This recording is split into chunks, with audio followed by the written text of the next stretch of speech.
हम लोग अपने व्यूअर्स को बता दें कि DSP Nifty private bank index fund जो है ये एनएफओ आज से लॉन्च हो गया है। यहाँ पे आपके सामने स्क्रीन पर है, देखिए 14 फरवरी वैलेंटाइन डे के दिन से खुल चुका है। 28 फरवरी को ये बंद होने जा रहा है। Benchmark Nifty private bank index है। अलॉटमेंट जो है इसका 5 मार्च को होगा। मिनिमम इन्वेस्टमेंट, न्यूनतम इन्वेस्टमेंट जो है वो 100 रुपये के आसपास है और एग्जिट लोड जो है वो नील है यहाँ पर।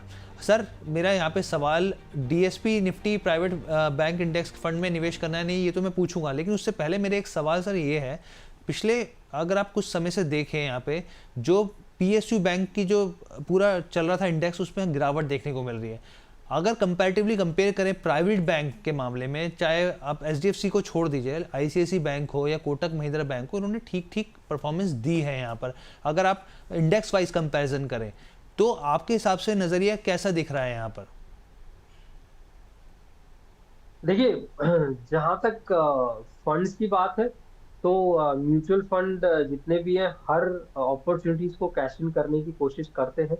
अब कोई एनएफओ आता है, पहली बात पैसिव एनएफओ है ये, पैसिव फंड्स में जाएगा, इंडेक्स फंड है, कोई एक्टिवली मैनेजमेंट फंड नहीं होगा, तो जो प्राइवेट बैंक इंडेक्स है उसी को ही रेप्लिकेट करेगा।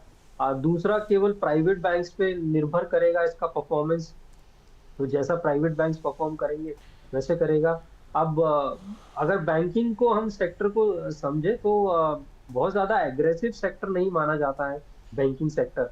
अब उसके अंदर भी अगर आपने डिवाइड कर दिया कि पीएसयू आपने अलग निकाल दिया, केवल प्राइवेट बैंक्स की तरफ जाएगा, तो अगेन मेरे फिर वहीं पे आ जाता है कि कितना इन्वेस्टर जो है समझेंगे इस चीज को कि प्राइवेट बैंक्स या पीएसयू बैंक्स में क्या डिफरेंस है, और प्राइवेट बैंक्स केवल प्राइवेट बैंक परफॉर्म करेंगे, पीएसयू बैंक परफॉर्म नहीं करेगा, और क्या इस फंड की आपके पोर्टफोलियो में जरूरत है, तो वो एक देखने की बहुत जरूरत है। जहां तक परफॉर्मेंस की बात है तो इंडेक्स को ट्रैक करेगा, जैसे जैसे इंडेक्स परफॉर्म करेगा वैसा वैसा जो है आपका ये फंड परफॉर्म करेगा, तो एक पैसिव इन्वेस्टिंग स्ट्रेटेजी है। इसलिए इनको पैसिव फंड कहा जाता है। और देखिए बैंकिंग ग्रोथ जो होती है वो एक तरीके से इकोनॉमी की पैरामीटर होती है। जिस तरीके से इकोनॉमी ग्रोथ करेगी वैसी बैंकिंग जो पूरा सेक्टर है उस हिसाब से वो ग्रोथ करता है यहाँ पे। तो अब सर इस एनएफओ में क्या किया जाए? निवेशकों को जिनको जो जुड़ना चाहते हैं इस एनएफओ से, उनको करना चाहिए निवेश कि नहीं करना चाहिए? देखिए, मेरा तो ये मानना है कि एनएफओ की आपको जरूरत क्यों है, पहली बात। जी। और इस किसी भी एनएफओ की आपको पोर्टफोलियो में जरूरत क्या है? क्या आपके पोर्टफोलियो को एक अलग से कुछ मिल रहा है ऐसा जो आपके पास नहीं है? प्राइवेट बैंक्स के स्टॉक्स आपके इक्विटी फंड में भी अवेलेबल है। जी। मुझे कोई अलग से कोई ऐसी स्ट्रैटेजी नहीं मिल रही है।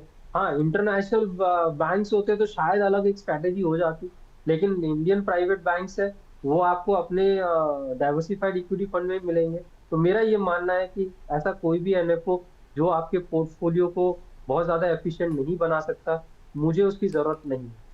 ठीक है सर। अच्छा सर, एक मिथ यहाँ पे ये भी रहता है कि जैसे मिनिमम इन्वेस्टमेंट 100 रुपये का है तो उनको लगता है अरे बहुत सस्ते में मिल रहा है, लेकिन वो तो बेसिकली यहाँ पर ऐसी चीज़ें होती ही नहीं, वो तो एनईवी के टाइप की चीज़ें होती हैं यहाँ पर। तो ये भी क्लैरिटी दीजिए हमारे व्यूअर्स को, वो बहुत जल्दी भ्रमित हो जाते हैं इस चीज़ को, अरे 100 रुपये में मिल रहा है, ये बहुत सस्ता है, और इसी चलते वो निवेश भी करते हैं यहाँ पर।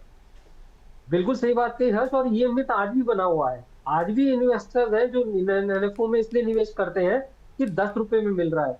बट 10 रुपए हो या वो 50 रुपए हो, यहाँ से जो भी एनएवी इंक्रीज होगी वो परफॉर्मेंस के बेस पे होगी। जी। 10 का 20 हुआ, 50 का 70 हुआ, आपका रिटर्न जो है उतना ही आएगा, आपके रिटर्न में कोई डिफरेंस नहीं आएगा। तो एक मिथ है कि 10 रुपए के अंदर मुझे कम कॉस्ट में ज्यादा यूनिट्स मिल रही है, तो इसमें जी। जो है मेरा मतलब मुझे अगर ज्यादा यूनिट मिल रही है तो शायद मेरे पोर्टफोलियो में ज्यादा रिटर्न दिखाई देगा, वो एक मिथ है।